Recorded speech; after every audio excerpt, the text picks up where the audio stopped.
ज़्यादा इश्यूज है। सर, राहुल गांधी ने यह भी कहा कि हाइड्रोजन बम की तैयारी हो रही है, दूसरा इन्फ्लेशन है, तीसरा काफ़ी ज़्यादा जो इकोनॉमी है वो यहाँ पर शेटल्ड है, तो इसके बारे में क्या कहेंगे? आज मुल्क जो है, जो इस वक्त के हालात, चाहे वो इकोनॉमिक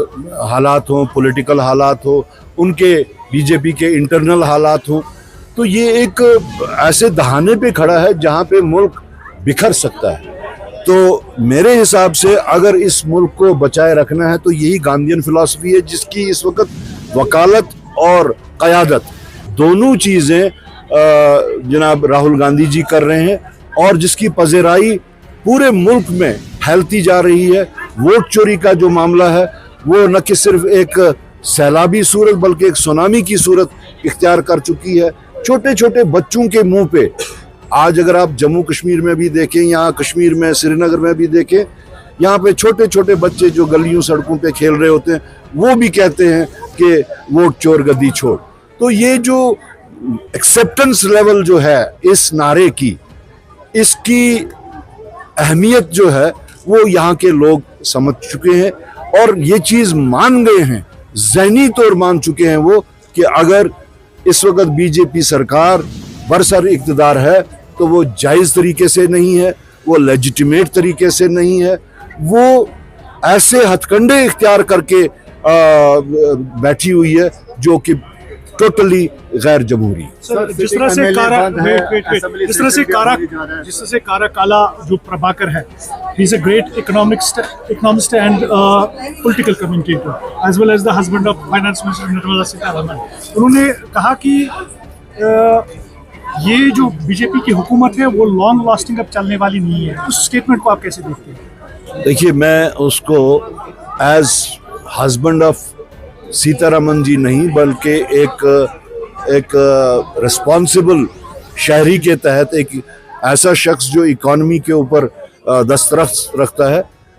मैं उसको एंडोर्स भी करता हूं और बल्कि ये भी कहता हूं कि don't be surprised, a time is coming very soon, don't be surprised when you will get a big surprise, चाहे वो हाइड्रोजन बॉम्ब की सूरत में हो, चाहे वो बीजेपी के कोलैप्स की सूरत में हो, चाहे वो आरएसएस और बीजेपी के टकराव की सूरत में हो। Definitely something is coming up.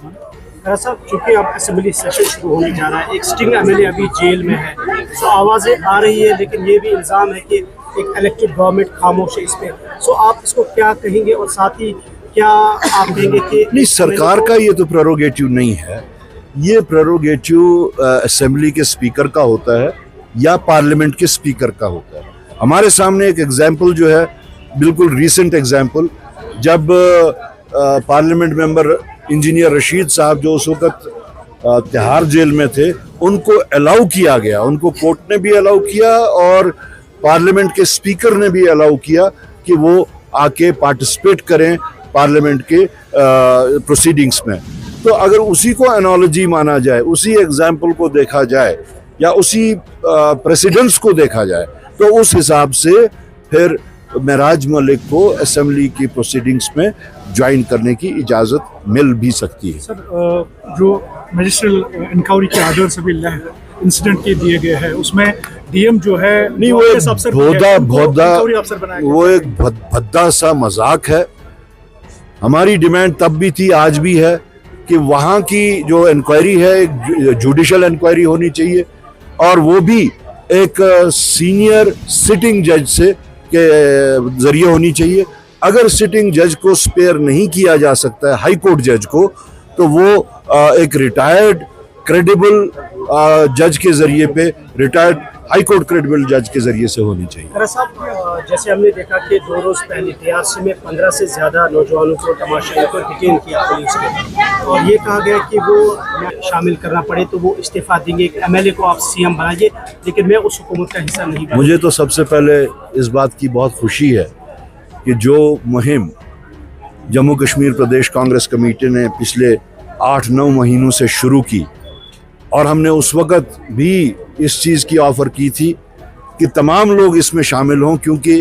ये सिर्फ कांग्रेस की ये जद्दोजहद नहीं है, ना ही कांग्रेस वर्कर्स की है, ना ही कांग्रेस लीडरशिप की है, ये यहाँ के 1,40,00,000 लोगों की जद्दोजहद है। और 9 महीनों के बाद आज जिस तरीके से लोग इसमें शामिल हो रहे हैं, चाहे बड़ी पॉलिटिकल पार्टीज हों, चाहे बड़े पॉलिटिकल लीडर्स हों, तो मुझे इसमें बहुत खुशी हो रही है कि जो रास्ता इंडियन नेशनल कांग्रेस के तहत जम्मू कश्मीर प्रदेश कांग्रेस कमेटी ने जो शुरुआत की, उसमें लोग अब शामिल हो रहे हैं। मुझे उसमें उसकी बहुत खुशी। सर, अभी भी खबर आ रही है, ज़रूरी क्वेश्चन है, जो लैब और जो केडी है, Kargil development alliance, they refuse to judicial magisterial inquiry into the clashes जो अभी बिकॉज जो इस वक्त की एडमिनिस्ट्रेशन वहाँ पे है, एक्चुअल जो